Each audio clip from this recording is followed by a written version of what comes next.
Welcome to the Be Your Soul podcast. I'm your host, Sky Bradshaw, and today we're leaning into the theme of being your authentic self, not just when life feels light and easy, but also in those messy, uncertain, and tender moments that test our truth.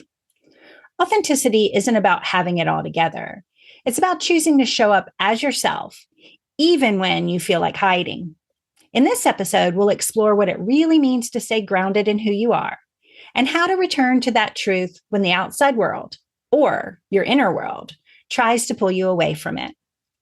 In our Skylight segment, I'll be joined by Shay Alderman, a licensed clinical mental health counselor, art therapist, and one of my dearest soul companions. With over 2 decades of experience and a deeply embodied holistic approach, Shay brings wisdom, humor, and heart to this conversation on how we untangle the shoulds, reconnect with our core selves, and practice authenticity as a way of being, even when it's hard. But before we dive into the Unclouded Heart segment for spiritual messages of wisdom, let's invite ourselves to become present in this moment within our body, mind, and energy. Take a moment to invite yourself to take some deep and cleansing breaths in through your nose and out through your mouth. In through your nose and out through your mouth. And as you breathe in through your nose and out through your mouth, invite your mind, body, and energy to relax, relax, relax, relax. Relax, relax, relax, relax. Relax, relax, relax, relax. And as we move into this space of complete relaxation, we open up our energies to the ancestors, loved ones, and friends to come together today to heal and guide us and lift us to the highest version of ourselves in the light of the universe, so we may hear what we need to hear, know what we need to know, connect how we need to connect, and be what we need to be for our highest and best good, and the highest and best good of all involved, as we open up space to give and receive. Being the authentic self in good times and in bad. There will be days your light feels like it's flickering, when the version of you that shows up doesn't match the one you'd hoped for. And yet, even then, you are worthy. Even then, you are whole. We often imagine authenticity as something we step into only when we feel strong and clear. But the truth is, your most authentic self isn't reserved for your brightest days. It exists in the quiet, in the chaos, in the tender, unpolished moments when you're simply doing your best to show up at all. Being real doesn't mean being perfect. It means being present with your joy and your fear, with your clarity and your confusion, with the parts of you that are thriving and the parts of you still finding their way. You don't have to wait until the storm passes to be yourself. In fact, it's in the middle of life's messiest moments that your truth becomes the most powerful. When you choose to speak honestly, to breathe deeply, to stay grounded in your values, that's authenticity. And that's where the transformation lives.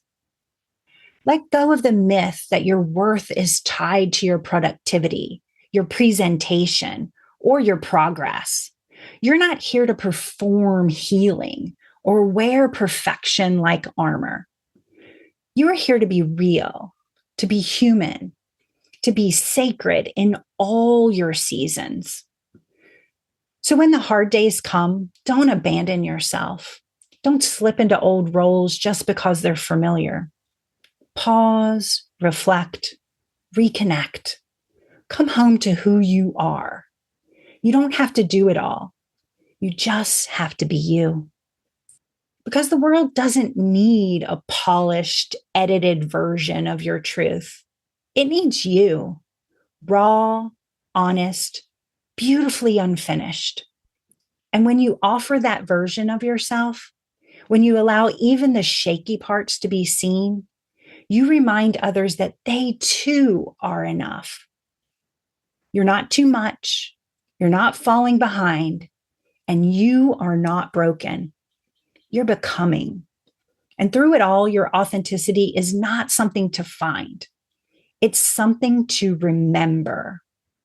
So stay close to yourself, no matter what the day brings. Your presence is your power, and your truth, it's already enough. This episode of Be Your Soul is brought to you by Tarot by Sky, your home away from home for intuitive tarot, energy healing, and spiritual growth. Whether you're seeking clarity through a tarot reading, deep healing with an energy session, or powerful tools to align your energy, Sky Bradshaw offers a range of services designed to support your journey. Looking to deepen your spiritual practice? Sky's classes and courses help you tap into your intuition, understand your energetic boundaries, and manifest with purpose. Plus, with exclusive packages and subscriptions, you can receive ongoing guidance whenever you need it. Step into your power with Tarot by Sky, because it's your future. Visit Tarot by Sky to book a session, explore offerings, and start your journey toward alignment today.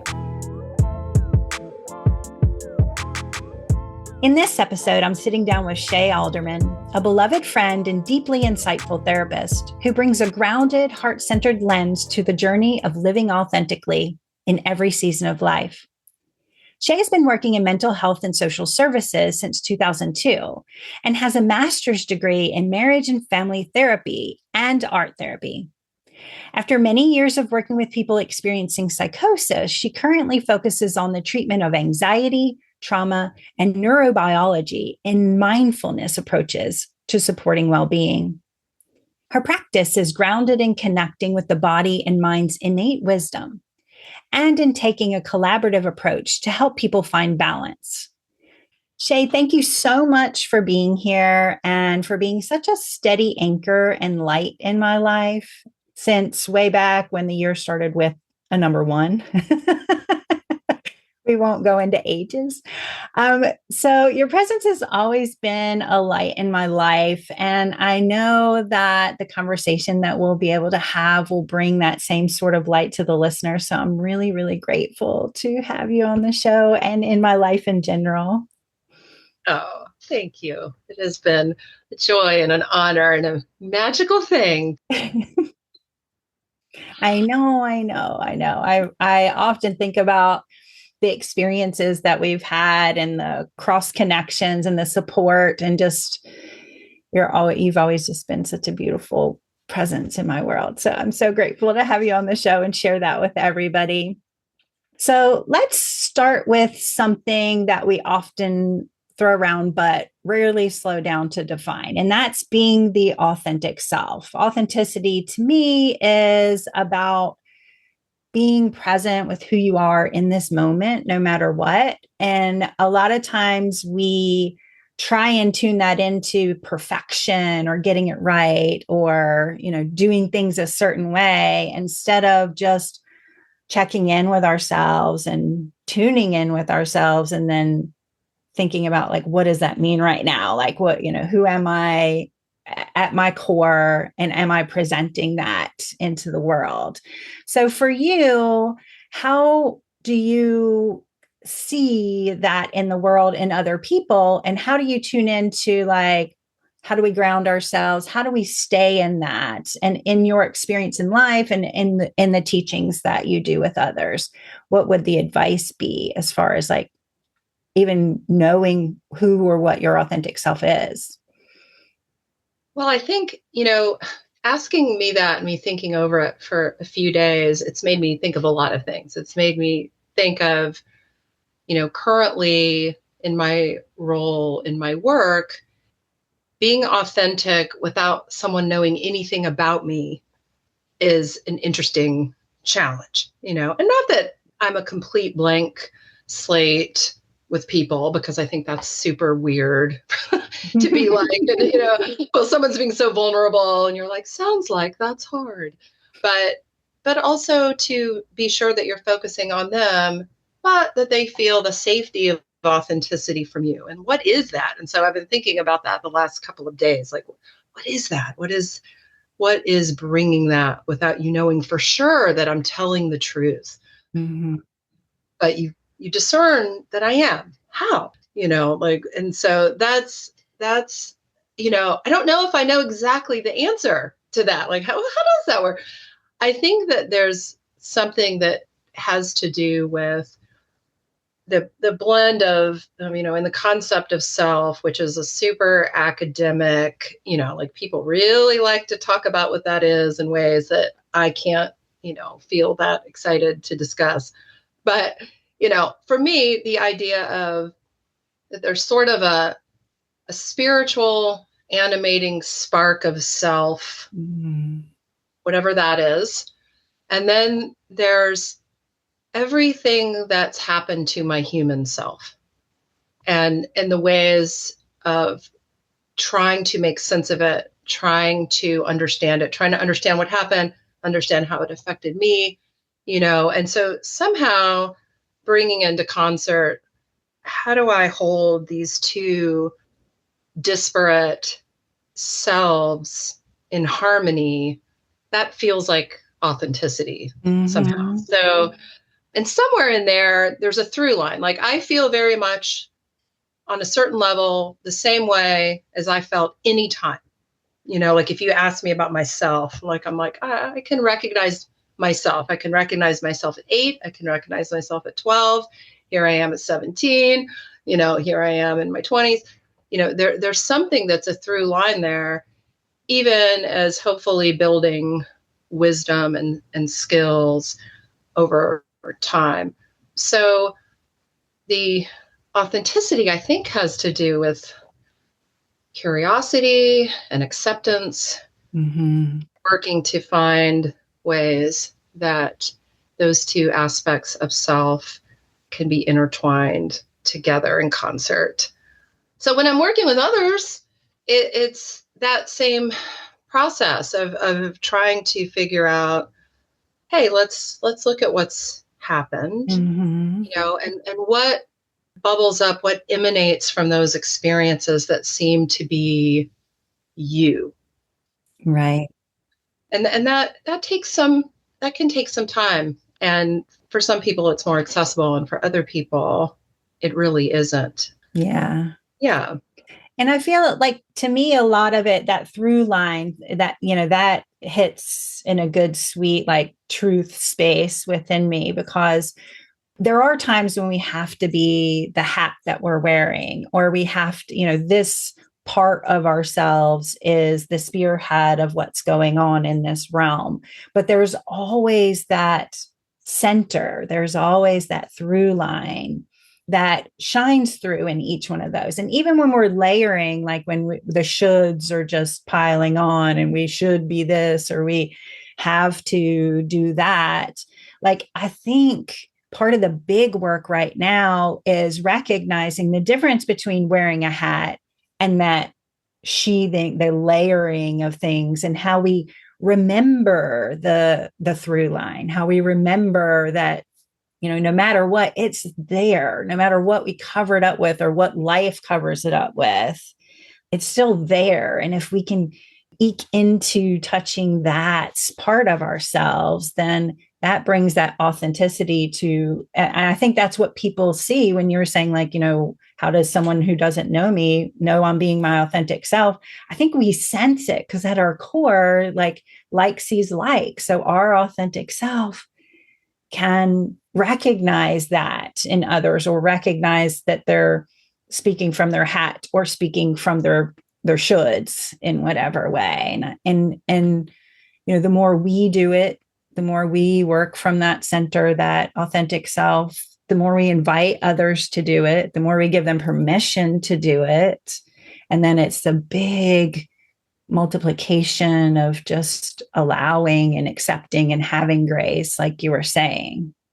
Yeah. And the discernment of when am I in a should, and when am I myself, or when am I acting from a place of fear, and when am I acting, that I mean, it is complicated. And I think that what ends up being, and this is this is maybe my resistance to a lot of academics around it, I think it's a sensory experience, Mm-hmm. the ability to sense. And so okay, wait, let's figure out, how am I feeling in my body, in my spirit, in my sense of connectedness, in this place of self. I'm being good, I'm achieving, I'm, all those things, being nice, Yeah. uh, is that from a place of ease, in your body, and of connection, and a sense of it? Or is it from a place of tension and, fear and tightness? Mm-hmm. And even though the behavior can look the same. Exactly. So that discernment, untangling, I think that a lot of that acting in the should, or, from a place of reacting from trauma, or whatever, that manifesting in anxiety and depression is that suppressed, I'm not really tuning into the thing Mm-hmm. that I need, the way that I feel, in the service of keeping myself safe. So that, I do think we discern it in other people. Mm-hmm. And it's not really clear, that you're just like, oh, for some reason, I feel like I can connect. Right. I feel like when we met, it was instantly like that, I like, agree. I yeah. agree. I honestly, not to put, no pressure, but like I feel like I feel like you were one of the first people that I actually had that authentically with, because most of my life until we met, and because we met I say early in my life, but early in my life of freedom, that instance, like, oh, like this person doesn't want something from me. They're not trying to force me to do a particular thing. There's this freedom in just like connection in authentic self. And I think that, because we get, even if it's like non-survival mode productivity, it's still survival mode, like there is that, like the grind, and it does turn a lot of the way we relate to people into productivity. Like, what am I giving? What am I getting? Like, what is instead of the energetic property is in giving, I receive, and receiving, I give, but that's in an organic, like natural synergy way. And then we take that into the shoulds and make it a job, a production, sort of thing. And you were one of the very first people where I was like, oh, you just are, like, like there's no catch to this. And that was Yeah, really, yeah, it did. It felt that way. I think we were both intersecting at a time where we had to fracture a bunch of shoulds, and found ourselves at the same time being like, oh, you want to take a walk? This right.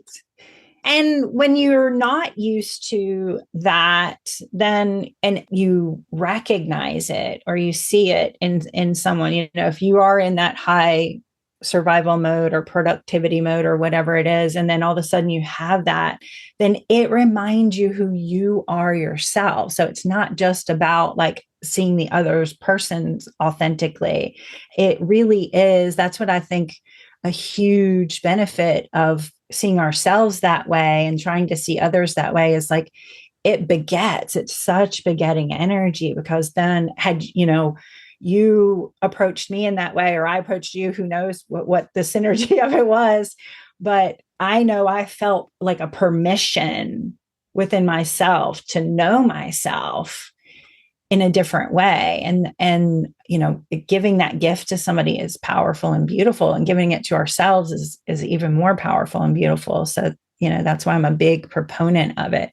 The other part of it is, almost every guest, when I ask them what it means to be their soul, they say it's to be their authentic self.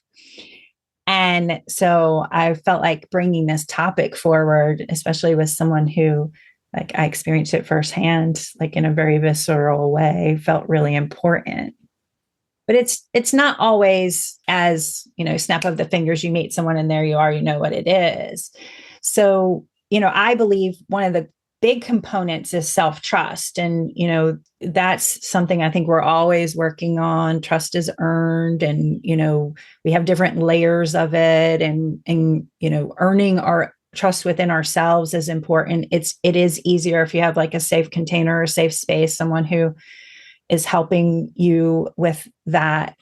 But if you could give advice on maybe building self-trust or building that pathway to the authentic self, and obviously there's not like one quick fast fix, but like what would one gift you would suggest to people be about that aspect of it? Oh gosh. I do not know if this is the best gift, but this is what came up, which is I used to really love working with teenagers professionally. I love teenagers, and I was a very troubled teenager. But what was very powerful about my teenage self was a clarity about things, and of course, the sort of self-righteous know-it-all aspect of being a teenager too. But there was a ability to be like, no, this is this is wrong.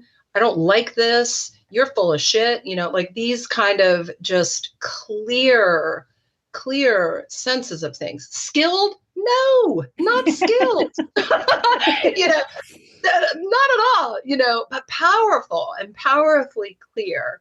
And I know for me, sometimes, I'm accompanied by my 17-year-old self who, again, I don't need to put in charge of anything. Right. But she's so clear, that she will just be like, no, or, ooh, that sounds exciting. There's something in there that is outside of, it's almost like a liminal space, in between experience and that spiritual spark of self that is there and able to be like, yes, or even in all the troubles that were happening then. So I think now, not everybody, that might not be the age, but I think embodying, experimenting with, communicating with versions of ourselves that for whatever reason, at whatever age, felt like, that they were able to see through something in that way, Right.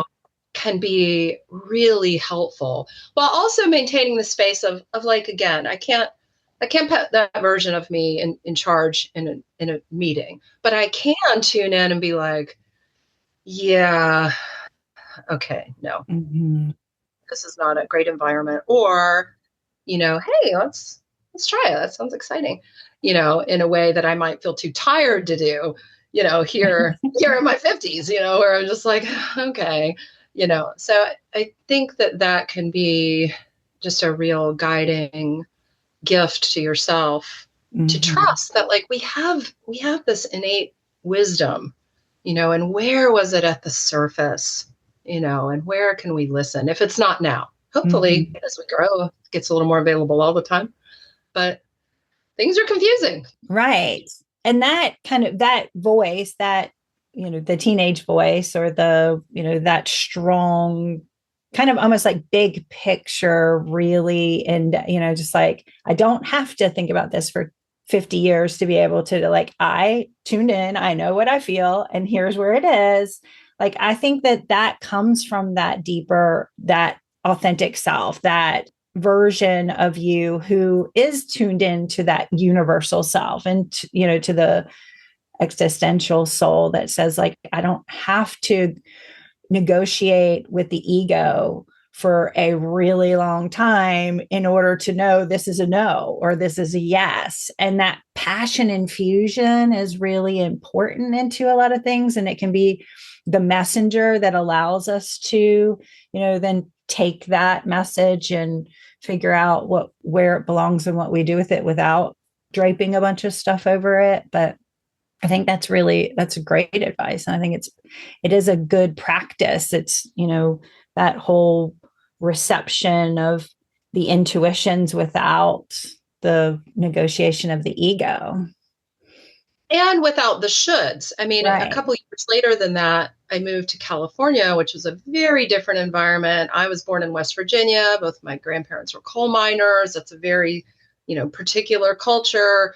I grew up as an army brat. Like there was no like prioritization of like how I felt, in the beginning of life. And I moved to California, and people would say things like, well, I didn't like the way it felt there, so I left. And I would think, You what? can do that. And I would actually think it was sort of annoying at first. Like I would be like, oh, you didn't like the way that felt. So but that ability to be like, oh, they didn't like the way it felt. So they left. They didn't burn it to the ground or get in a big fight about it. Right. Or wait till it toxified and got nasty. They were just like, ew, no, I'm going to leave, which was a revolutionary thing to recognize. So I think that learning of like that discernment that my 17-year-old self had of like, something's wrong here. 17-year-old me would burn it to the ground. I don't, so just now embody like, okay, there's something in here that I need to pay attention to. Right. And maybe it's a thing that I can say, hey, we're okay. I got this. Mm-hmm. Or maybe it's like, oh, I'm overriding a really important instinct. So that conversation with different ages and parts of yourself, I think, can be so helpful. It's really helpful to me. It definitely is helpful to me. And I do believe that the way you feel is enough. We're told that you have to have like this black and white reason and this, my favorite saying to say to people is, how many truths make something true? One truth makes something true.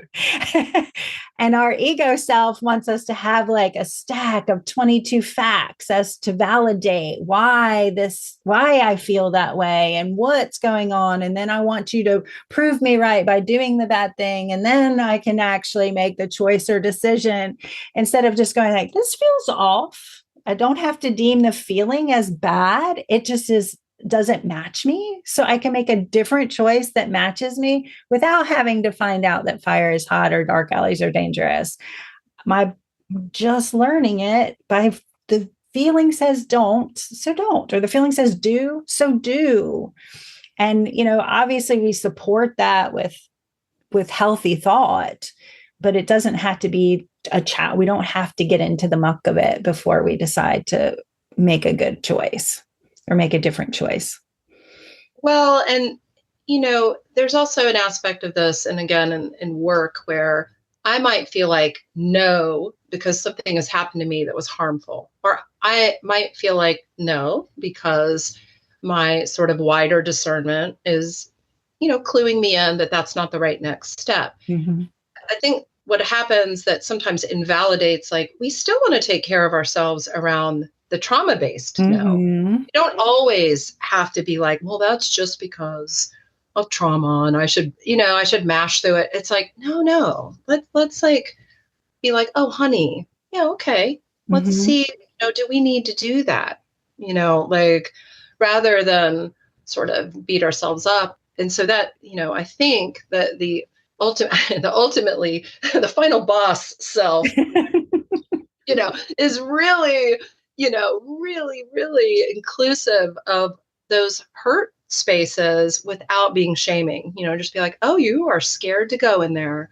Well, honey, I don't know if you have to. Let's sit here and see if we can settle down and revisit it rather than saying, this is this thing and this is thing I always do and I'm broken and I'm, get over yourself. Yeah. That the way through is to bring it closer, that's sort of like, oh, babe, like, that is so scary. Yeah. Like, let's see or how we can do it. Right. Yeah. And and part of that is identifying the difference between the two, obviously, like in my personal experience and just with people I work with, a lot of times they just dump all of those things into the trauma voice. And so, their intuition might just be cleanly saying, hey, no, but then the shame of that they've, double negative to their trauma voice, then they're like, well, I should just push through it. I should just, get over myself. And the discernment even between the two voices of the authentic self, and the authentic self just needs listening. The trauma voice needs comfort and care and a different type of listening. And if we can kind of tune in, and they're both us, like when we're talking about authentic self, we're not saying like there's one true you and that is it. It's like we are made up of the layers that are us, but we have to, I think part of the gift or the work or both is, like recognizing like what in this moment, who am I in this moment? Like what parts in this moment? Because the practice I like to give with that old voice is to have gratitude for it and to thank it and to say like, I know you saved me. You saved me so many times, but right now I'm in a safe space. So thank you for letting me know that message, but I can be grateful that I might not need to execute it the way we used to do that. Yeah. Yeah. And I got you. I got you. I got you. There's another, I think you're speaking also though about variations in capacity at any given time. And for me, for some reason, years ago came this visualization that I will have that like, if I were really like an unattainably perfect version of myself, it would be like I was the sun, I'm the sun. And most of the time, and every once in a while I'm killing it. I'm like Mercury, like I'm almost there. Most of the time I'm on Earth, maybe, like, so, sometimes I'm on Pluto, but I'm, so checking in of like, where am I? I am still me. Mm-hmm. But if I'm out on Pluto, like the communication is slow. The movement is different, like I have to recognize like, where am I, in my personal solar system? Because if I'm not firmly on Earth, where I'm pretty relatively imbalanced, like there's not a choice. Like I have to understand that my best on that day is definitely not my best on another day. And so checking in with that and allowing like, this means I'm going to say no to something because I'm scared and I don't have to confront it. If I'm on a Mercury day, it can be scary and I can be like, bring it. Mm-hmm. I have the space, I have the resilience. So I think that too is like finding yourself in there, but also like, where are you at? But both are whole. Both are Right. you. Both are, that's still, but to me, just to me, both are still your authentic self because they're all those parts.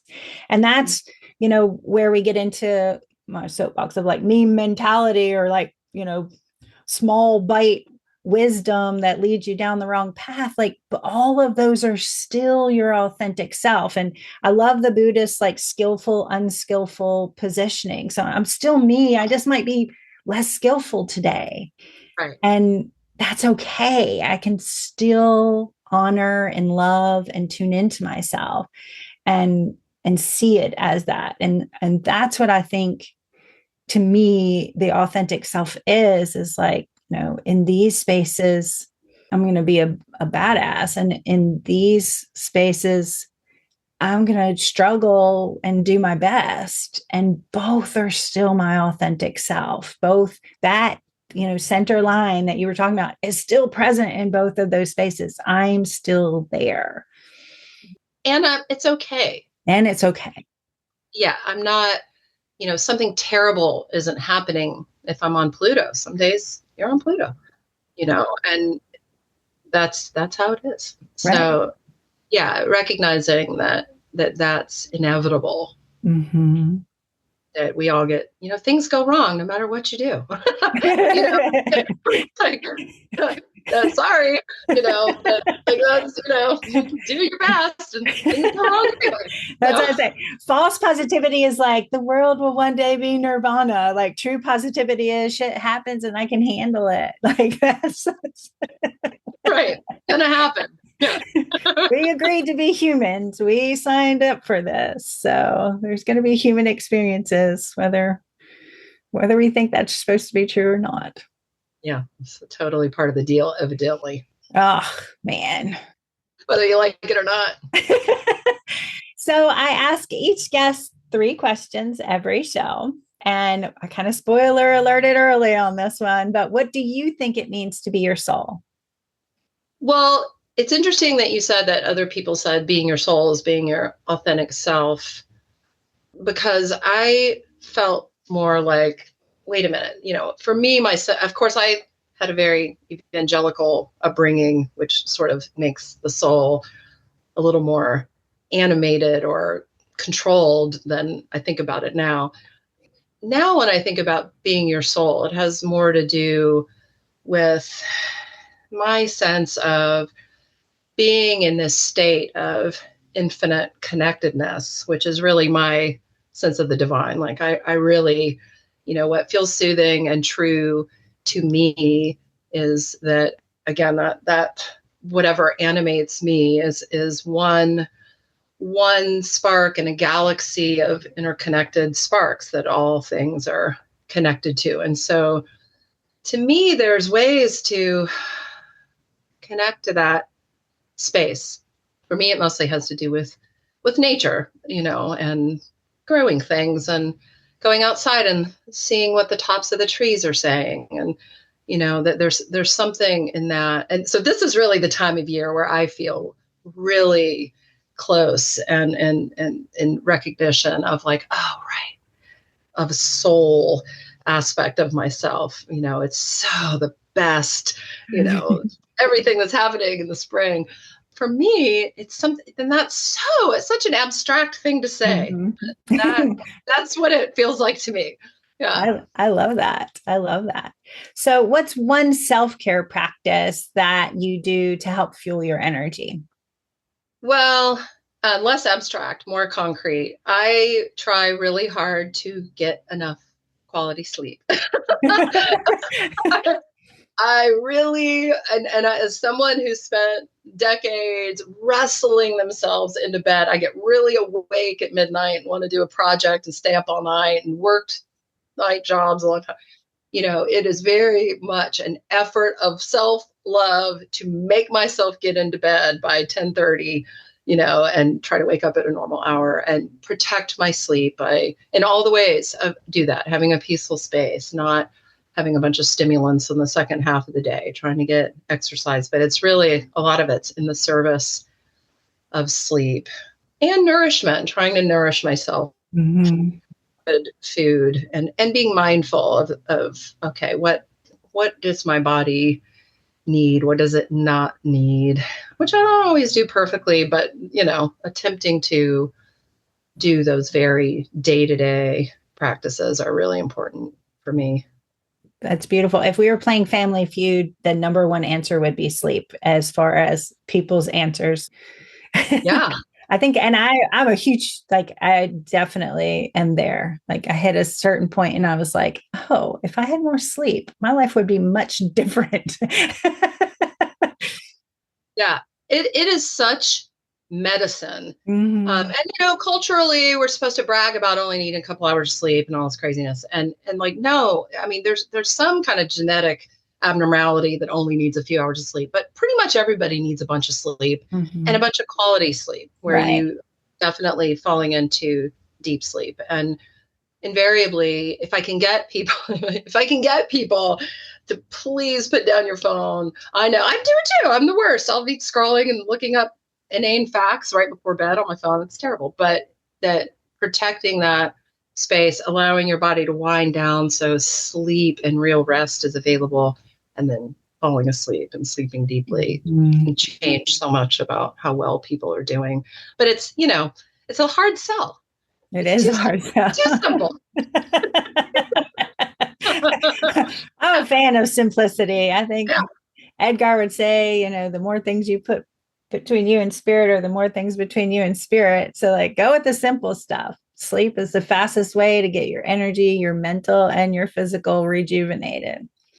So how does it feel to you when you are centered and balanced? When I am centered and balanced, I have a very vast internal landscape for things as they arise. So it's more sensation, but something goes wrong or something's unexpected, and it just, it happens in the sky, in the landscape, but it doesn't annihilate everything, like it doesn't blow me over. It doesn't. So, and that is definitely not how it always has been, where something would happen and I would feel panic or overwhelm at just some kind of small thing. And so that's also how I measure, like, wait a minute, what's going on? Is if some little dumb thing is really bothering me and overwhelming me or making me mad, then I'm kind of like, hold on, what do you need? Like, like what's happening? I had this meditation teacher one time who was all, he was like super above it and never had any problems and whatever. This way, it was sort of annoying, I didn't really like him. But he was talking about being at this retreat and thinking all these hateful thoughts, which made me feel excited because I was like, oh, are you actually a human? Oh my God. And it turned out he was just thirsty. But he had been sitting for a long time, and that was such a striking, I mean, this is 20 years ago now, but just be like, oh, right. Like I'm thinking all these hateful thoughts instead of leaning into them. I know I don't actually hate everybody at my meditation retreat. So like, is there something going on? I have not had anything to drink all day. That sounds so simple, but it's, Powerful. just stop and be like, hold on. So for me, there's bombs and like, in my landscape, I'm like, hold on a minute. Because when I'm in balance, it's so much space for things. Right. And just calling into yourself and just like doing that self check-in to be like, where am I right now? Not where's that thought or what is, where's it trying to direct me? But like, hold on, let me start with me. And then, you can balance it out in that way. Well, thank you so much for being here. I'm going to shout out for you the amazing free circle of calm that you do on Tuesdays at noon Eastern time. And people can find that link through your website to get the invite to that. It's a very beautiful, very short, perfect way to tune back into yourself, like we were just talking about, and just reset that center in a really loving and kind environment and just open. So I'll go ahead and shout that out. And I'm going to get you to say your website, tell people where they can find it. It's Innate Wellbeing, PLLC.com. Perfect. And anything else that you want to bring up? Any other offerings or anything that you want to bring forward to people as far as things you're going to be doing or ways to find you?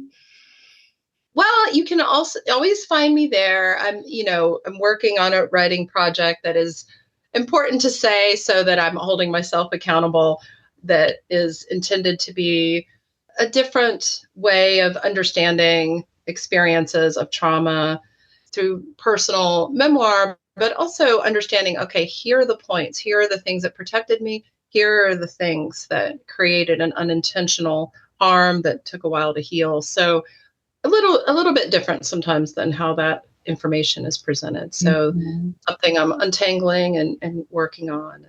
You're such a great writer, so I can't wait. Thank you. Well, thank you so much for being here. I'm so grateful. This was such a great conversation. I appreciate you taking time out, but also just holding space with me. And I will talk to you soon. Thank you. See you soon. Thank you, dear listener, for being a part of this conversation on being your authentic self through both the ease and the uncertainty. Your presence in this space is a powerful reminder that showing up truthfully, even in the hard moments, is an act of courage and connection. When you choose to be real, not polished, not perfect, just present, you give others permission to do the same. You become part of a collective healing, one grounded in honesty, compassion, and self-acceptance. We are so grateful for you, for your openness, your willingness to do the work, and your commitment to returning to your truth again and again. Keep grounding, keep growing, and most of all, keep being fully, beautifully you.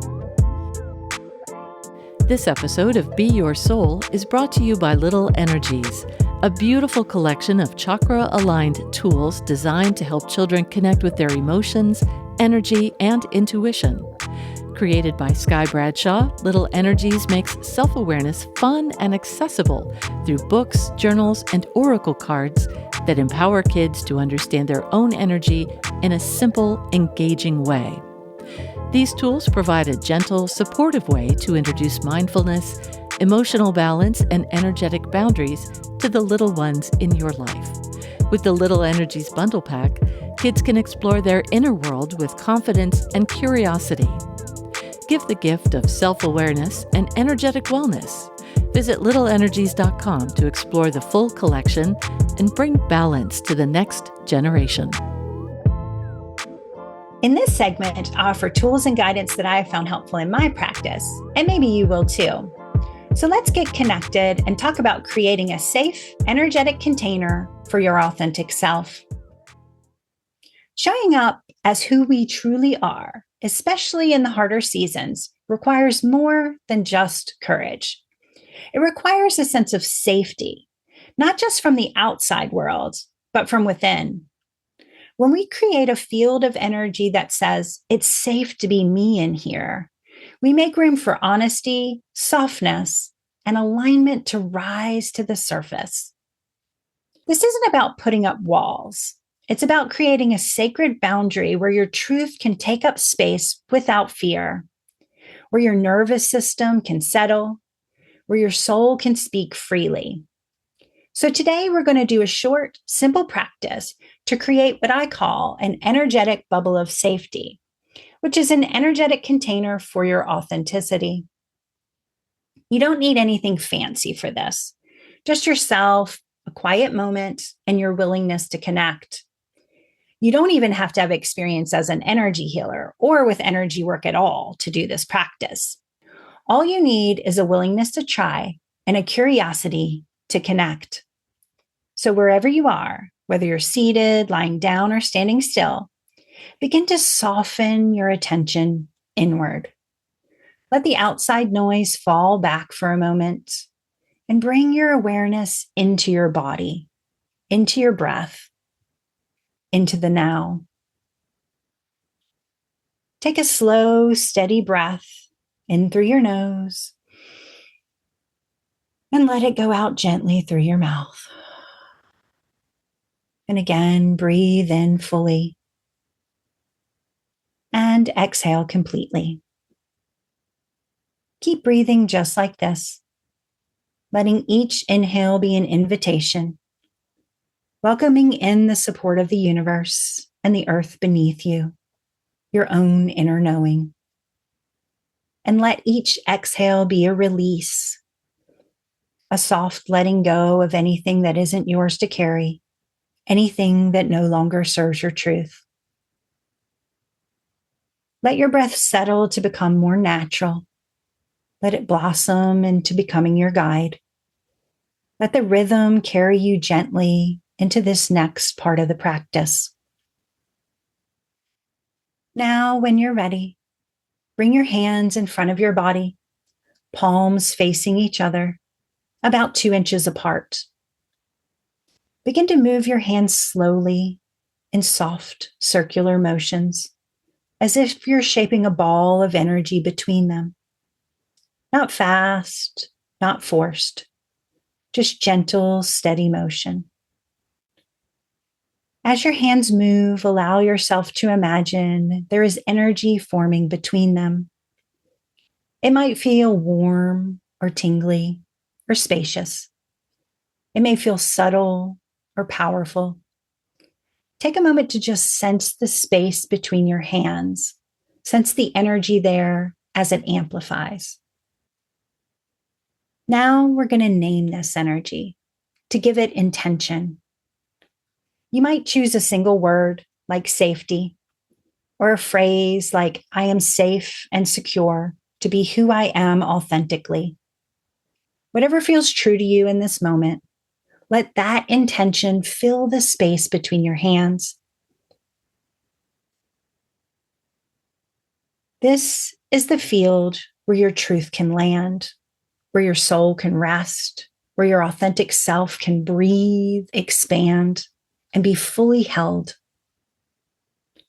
As you continue to circle your hands, envision the light between them expanding, growing fuller, stronger, more defined. Let it be infused with intention. I am safe to be who I am. I am protected in my truth.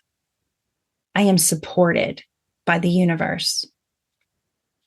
Allow this energy to grow until you feel it has form, like it's become its own presence, real, steady, yours. When you feel ready, gently lift this energetic bubble above your head and begin to lower it down over your crown, onto your body, as if you're draping yourself in a soft, protective, energetic cocoon. Let it melt down over your head, your face, your shoulders, your chest, belly, hips, legs, and all the way down to your feet. You are now held within this sacred bubble. This is your energetic boundary. This is your space to be real, to be honest, to be whole.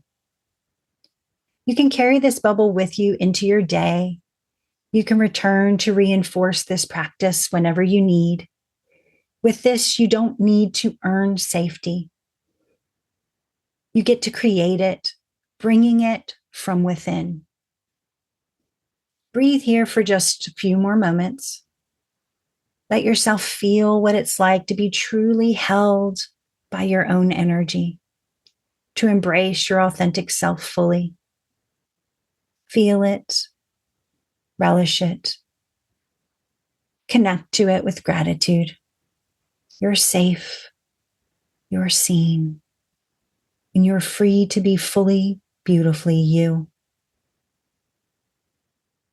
This is a practice I lean into often when I feel unsettled, when I know I'm about to walk into something emotionally charged, or even when my nervous system just needs a reset. It helps me come back to what's true, that I'm safe to be authentic. You might find it's helpful as a morning ritual or as a moment of pause anytime the world starts to pull you away from your center. Let it be a safe place to return to, a quiet, steady reminder that you don't have to fix, prove, or perform to be worthy. Who you are in this moment is already enough. And that truth deserves to be honored, protected, and lived. May you be well. May you find truth. May you be whole. And may you feel blessed.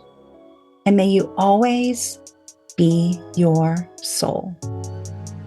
If this practice stirred something in you, maybe a quiet recognition, a softening, or just the sense that you want to go deeper, I invite you to explore the Be Your Soul classroom. It's a sacred place filled with intentional teachings, energy tools, and guided practices designed to support your growth and help you stay rooted in your authentic self. You can find the classroom along with all of our podcast episodes, guest information, and everything Be Your Soul at www.beyoursoul.org. When you're ready to expand this journey beyond the episode, we'll be there.